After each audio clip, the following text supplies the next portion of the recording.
In this episode, we're going to hear from a truck driver who thinks something suspicious is happening in a small town in Oklahoma. Then we're going to hear from someone who works at a haunted restaurant. Then a farmer has a run-in with something that has been eating his chickens, but it's not what you think. And finally, we end up in Seattle where something is living in the basement of a coffee shop. But before we get into the stories, check out my true crime channel. The links are below. I just released a crazy story that happened on Halloween, where the suspect was overlooked by the police. I promise it won't let you down. Now let's get into the stories. Howdy, Donovan. I love your content and I always wondered if I'd see anything like the folks that write into your channel. Well, by the grace of God, I think I might have. I'm a long-haul trucker covering all across the United States, from Maine to California and back again. I have a few routes that take me through the mountains, deserts, and forests. Just about anywhere you can think of, I've driven through it. It's a solitary life out on the road, and I don't get to see my family and friends nearly as much as I'd like to. I sure miss them and try to call them as often as I can, but the time zone changes and the odd hours can make it difficult. So, like any good trucker, I find ways to entertain myself. In particular, I enjoy calling out on my CB radio. My handle is Big Blue, and I've made quite a few friends out on the road using this little radio. It broadcasts only in a short radius, about 20 miles if the connection is good, and only around 3 miles if there's a big mountain range or something in the way. Well, usually I get a pretty good connection. There's usually always someone out there chattering about politics or reality TV or traffic jams. I like to chat with my fellow drivers about their lives, their kids, and so on. It's not too tough to find something in common with them, and I always point out the police stops and the road closures and weather conditions. I started noticing this phenomenon a while back, and I'm just now piecing together what I believe could be interesting for you. Each time I drive through a little town in Oklahoma on my Midwestern route, I'd get odd sounds coming through my CB radio. The first time it sounded like nails on a chalkboard. Well, maybe nails on a chalkboard if the chalkboard was underwater and the nails were from a panther. I don't know. It was unlike anything I've ever heard before. And really, there's not much going on there. They've got a pharmacy and a movie theater and a McDonald's, and that's about it. It used to be booming with some factory work, but I guess that business moved out and left the town pretty stranded. There's got to be only a couple hundred people living in the entire county, so the area is pretty desolate. The only special thing about this spot are these sounds that come through the radio. I don't know why it seems so special to me, only that I never heard anything like that. The second time I drove through, the sound changed. It was like a beeping noise or a dial-up telephone. And then it sounded like a woman singing. It only lasted for about 5 minutes as I drove through, and I was going about 60 miles an hour at that point. I thought maybe my radio was cross-connecting with something. The next time I drove through, that sound changed again. I slowed down this time and stopped for a sandwich so I could listen more closely. This time, the sound was a terrible scream, like a girl screaming. I just couldn't chalk it up to coincidence or leave it alone. It was just too odd. I walked myself right up to the police station and kept persisting until they sent an officer out to take a listen.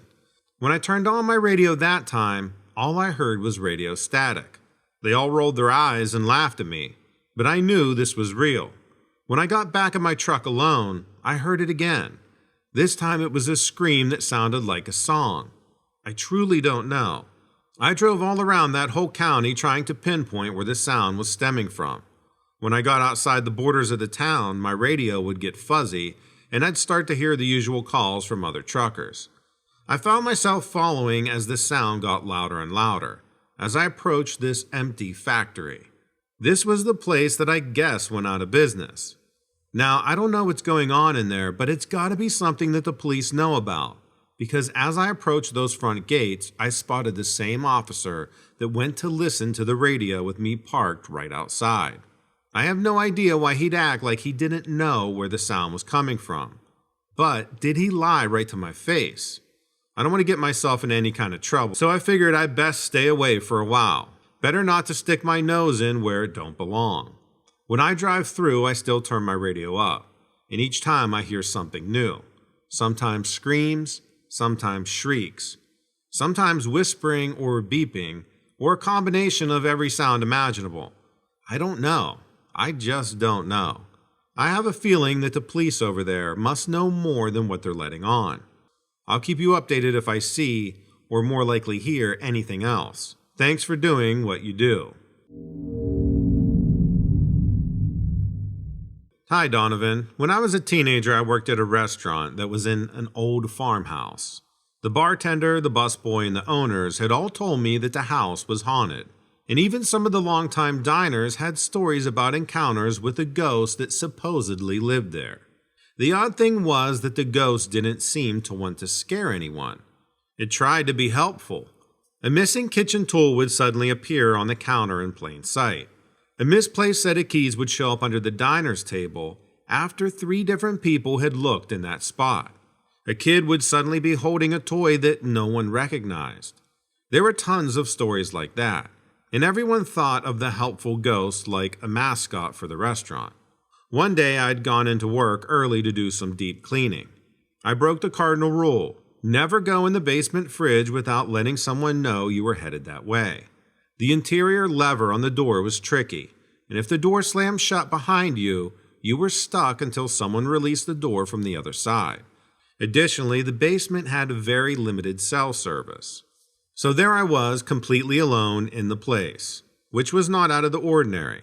I often went in during off hours for deep cleaning and prep work.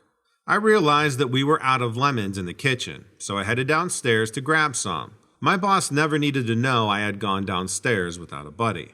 Big mistake. I sent the block that we used to prop the door open skidding across the floor. Without thinking, I went after it, and then heard the door slam behind me. I immediately knew I was in trouble. Not only was it super cold in there, but my boss was going to be super upset with me. She reminded us constantly that we needed to go to the fridge in pairs. I checked my cell phone, no surprise I had no signal. I then got to thinking about how it would be several hours before anyone else would show up, and even longer before someone realized I was missing or headed downstairs for supplies. I thought through my options, which were 0. I just had to wait it out, freezing in my t-shirt and shorts. My teeth started chattering. It was really cold. I started pacing to keep myself warm, occasionally holding my phone over my head to check for a signal. I only needed 1 bar, but none ever appeared. On what seemed like my 200th lap of the fridge, I had my back to the door when I heard the distinctive thunk of the door handle being pushed from the outside. I whirled around expecting to see my angry boss or a confused coworker. But there was no one, and the door was swinging open. I dashed out of the fridge into the hallway that led to the stairs. I looked around and called out, but didn't see or hear anyone. I then ran upstairs. There was no one in the kitchen or the dining room or at the bar. When I peeked out the window, mine was the only car in the lot. And then it hit me, our ghost. It's all I could figure at that point. But the only answer I could come up with was that our helpful ghost had let me out of that fridge, sparing me hours in the cold and also from the horrifying possibility of having to pee in a corner. I never told anyone about my experience because I didn't want to get into trouble. But I never laughed at anyone again who said that they had encountered a ghost. And that was the last time I went into the basement alone. Hi there, Donovan. I'm a recent subscriber to your channel. I found your channel when I was looking for answers. I'm not much of a believer in all the paranormal things people talk about. I've always just thought folks were overreacting, letting their imagination run wild. It feels weird to be on the other side now, to have a story to tell that a lot of people will think is fake. But I can swear right now this actually happened. I have a small farm in Townsend, Delaware. Just some chickens and corn to sell. And we keep a cow for our own use, plus a medium-sized garden to feed our family. That's in Newcastle County, about a half hour from Battery Park. Lots of farms out here. We had been having some trouble with something getting into our chickens these past 6 months or so. I figured it was a fox managing to get under the fence. Couple times lately I'd go out in the morning to find a mess of feathers. Whatever got to the bird, it carried it off to eat. I've got a German Shepherd, but he's still mostly a pup, and I don't quite trust him to wander around loose. He stays in the house at night, but the night this had happened, we penned him up on the enclosed porch because he'd gotten into something that made him sick. Nothing serious, but I didn't want him messing up the house. So when he started carrying on around 2 in the morning, barking and whining, I wasn't sure if he just had to go do his business or if he saw something on the property. Either way, I had to get up and take him outside. I did grab my rifle though, thinking I might catch the fox in the act. The first sign I had that something was wrong was the way my pup was acting. He got out on the grass and sniffed the air, and then whimpered and didn't want to roam. Now usually he just races around like a goof, and I've got to keep whistling for him. But he just stayed near the side of the house and did his thing, then scampered back over to the porch. I let him back in knowing he had a time of it, and just figured he still felt ill. While I was out, it made sense to walk out to the hen house and see if everything looked all right. It's a little bit away from the house. As I was heading over there, the cow started bellowing, which is really unusual for her. I decided to stop at the barn first. When I checked on her, she was all right, but really twitchy and all wide-eyed and nervous. I looked around good for a snake. That will spook a cow. I didn't see anything. I let her be and went on to the chicken pen. Once I'd gotten 10 yards away, I could hear the hens fussing. Something had them all riled up, for sure. I threw the bolt on my rifle so I'd be ready to nail the fox if I saw him. I've got lights up over the pen, and the area was pretty well illuminated. There's 2 structures for the birds, and a small shed where I keep the feed. I looked through the fence and didn't see anything, but something had them squawking, so I unlatched the gate and went inside. As soon as I got in there, I could smell it. There was a strong scent of sulfur, like you just lit a match. I remember panicking for a second looking for a fire. I guess I just associated sulfur with fire. I wasn't even thinking about the fox now, just sniffing the air and trying to figure out what's that burning. Then I hear a squawk from a bird, and it's just cut short. It came from behind the feed shed. I stood still for a minute knowing that something had just killed a hen. I crept over there real easy with my rifle aimed coming around the corner. When I saw the thing, I almost dropped my gun, that's how shocked I was. It was crouched down low, huddled over the hen it had just caught. It was just as big as a calf, with a goat's head and curved horns. And there were damn wings on its back, like something out of a storybook. I just froze, forgetting about the gun in my hand. The thing looked up, and I swear it looked evil. Glowing yellow eyes in its head, all bony and rigid. It was holding that dead hen in these little front legs like you see on a T-Rex, skinny with talons. The thing screeched at me, and the sound was like something straight out of hell, like a cross between an angry giant bird and the scream a cougar makes. I stumbled back and fell on my ass, dropping my gun.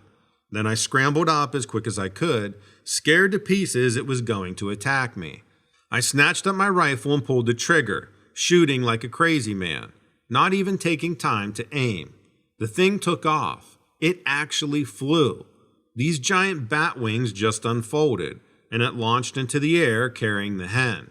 I saw its legs then, hawked like a horse's, and it had a skinny whip-like tail. The thing didn't rise too high, maybe it couldn't. It went about 15 feet up and then flew straight away, not any higher. I shot at it one more time, but I know I missed. I really didn't have much of a chance. Well, I guess I did, but I blew my chance falling on my ass. I went out the next morning looking for something to prove what I saw. There were signs of a scuffle behind the shed, and some tracks in the dirt that looked like hooves. But it's been dry and they didn't imprint very well. I took pictures, but you can't really tell what you're looking at. I decided I'm going to get a security camera that's motion activated installed on my property. I'll set it up in the chicken pen and maybe I'll get lucky and get a picture. If I do, I'll send it to you, Donovan. Then I'll have proof there's something weird out here in Delaware farm country. I went to college in Seattle in the early 2000s. I had gotten a fair number of scholarships, so I wasn't too worried about the cost of school itself. But the price of textbooks was a lot more than I had planned. This led me to start looking for a job. I had never had a real job before, so it took a few interviews to secure a position. My resume was a little thin at that point. I landed a gig as a barista at a coffee shop, a couple blocks from the waterfront, kind of near the ferry. It was almost in Pike Place Market, but not the one of the cool spots that got a lot of traffic. The shop was on the bottom level of a building that housed a number of businesses. There is a print shop on the corner on our same street level, and on the floors above were offices and a couple of apartments at the very top level. I think the offices were for some sports company and a boating company that operated nearby, but had overgrown their building right on the water. That's what I gathered at least, after working there for a few months. It was January. I had come back early from winter break to pick up a couple shifts, and honestly to escape my extended family that had invaded my parents' house. I guess the timing doesn't really matter that much, except to tell you that it was winter. It was me and one other barista closing up the shop after an incredibly long, boring day. I think we had maybe 10 or 15 customers across my 6-hour shift. Anna Marie, the other barista, was counting the till. She was the shift manager and so handled the money at the end of the day, and had to walk it down the block to the night deposit. I wiped down half a dozen tables and stacked the chairs, mopped like usual, restocked the beans, and made each of us a final cup of coffee for the road. Split and bagged up the scones that were left over for Anna Marie and I to take home. Really the best perk of the closing shift. I bagged up the trash cans, which was easy since we had so few customers. I took those out back to the alley, propping open the door with a spare crate. It looked like it had snowed a little, which wasn't surprising. There were warnings of an upcoming snowstorm. I think it ended up dumping 2 or 3 feet that night. On my way back from the trash, I circled down into the basement where the overstocked refrigerator was. I pulled 3 milks from the fridge and reached down for a 4th. I had perfected a carrying method, but it was precarious. As I managed to grab the final gallon with one finger, I heard this weird sound from deeper in the basement. We never went on that side of the basement. In fact, there was an unfinished wall that blocked off a good 2/3 of it all. We'd been told not to go down there because of flood damage had exposed old pipes, and they didn't want us to get tetanus or something. It sounded like trickling water, and when I play it back in my mind even now, there is this faint laughter somewhere in the mix. It wasn't even creepy. It sounded like a normal laugh, but there shouldn't have been someone in the basement laughing. That was the creepiest part. I stood there for who knows how long, probably only a few seconds, before turning to go back upstairs. The sound had stopped, and I thought I'd try to convince myself that maybe I just imagined it. I was halfway up the stairs, my attention focused on trying to balance the 4 gallons of milk. I was out of practice since I hadn't had a shift for a couple of weeks. I lost hold of a container and it had fell, bouncing down the steps as it broke open and gushed milk down the entire stairwell. I heard someone say, "Ow," as the milk hit the ground at the bottom of the stairs behind me. I kid you not. That was enough for me. I didn't want to meet whoever was chilling in the basement having a laugh. It was downtown Seattle, so there was always the possibility of random people around. I ran the rest of the way up the stairs and slammed the door behind me, double locking it. I had never understood why there was a lock on that door to begin with, but thinking back, maybe there was a reason. I tossed the milks in the fridge under the counter. I saw that Anna Marie had already left with a night deposit. So I clocked out, grabbed my jacket, and headed out the back door to the alley. I walked up to that bus stop on 2nd and Lenora and went home. I didn't have another shift for a couple of days, so I started to forget what had happened in the basement. But a few days later, I had a last-minute opening shift filling in for another barista who was stuck at the airport in Detroit after their winter break. I got off the bus and made my way carefully down the hill. The snow had stuck around. The shop had actually been closed since my last shift because of that big snowstorm. As I rounded the corner to the front of the shop, I remembered I hadn't cleaned up the spilt milk and how awful that was going to be after it had been sitting there for a half a week. We were on the side street, so the snowplow hadn't come by yet. I stepped wrong and tripped face first into a pile of snow. I dug through with my foot to see what I'd tripped over. It turned out to be a zippered bag from the night deposit. It was locked and it still had money in it, but not very much. There hadn't been that many customers that day. I got to the front and there was glass everywhere on the street mixed in with the snow. The windows were totally shattered and the door was kind of smashed up. I was more nervous at that point and yelled into the shop to see if anyone was inside. I didn't get a response. I crept inside. The door was only open with one hinge, so I had to pick it up and set it aside. The snow had blown in and frozen to the tiled floor. The coffee beans were everywhere and the machines were ripped apart.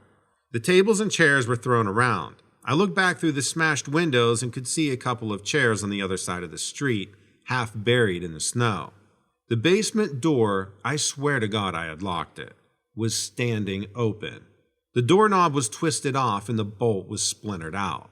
I clicked on the light, and all the way down the stairwell were these streaks of these weird sparkly slime on the walls, and steps which mixed into the frozen puddle of milk at the bottom. I don't know why, but I touched the slime. It stuck to my hand and there was this gritty texture to it. It reminded me of when my dad forced me to gut a fish and the scales had gotten everywhere. It had the same consistency. I went further downstairs. The unfinished wall had been pushed over and there was a giant hole in the wall with pipes bent in every direction. I ran back upstairs and I called Anna Marie to see if she was okay.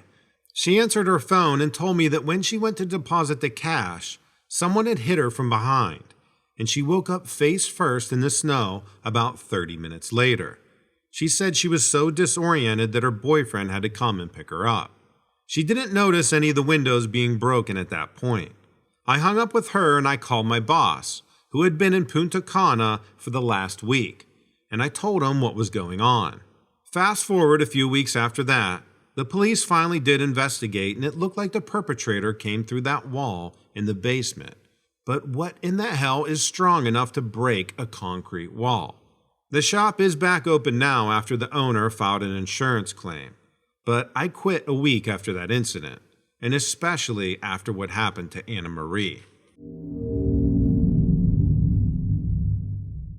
Let me know in the comments below what you think of these submissions. And if you like my narrations, then consider hitting that subscribe button. Also, if you like true crime, I do have a true crime channel, and the link to that is in the description below.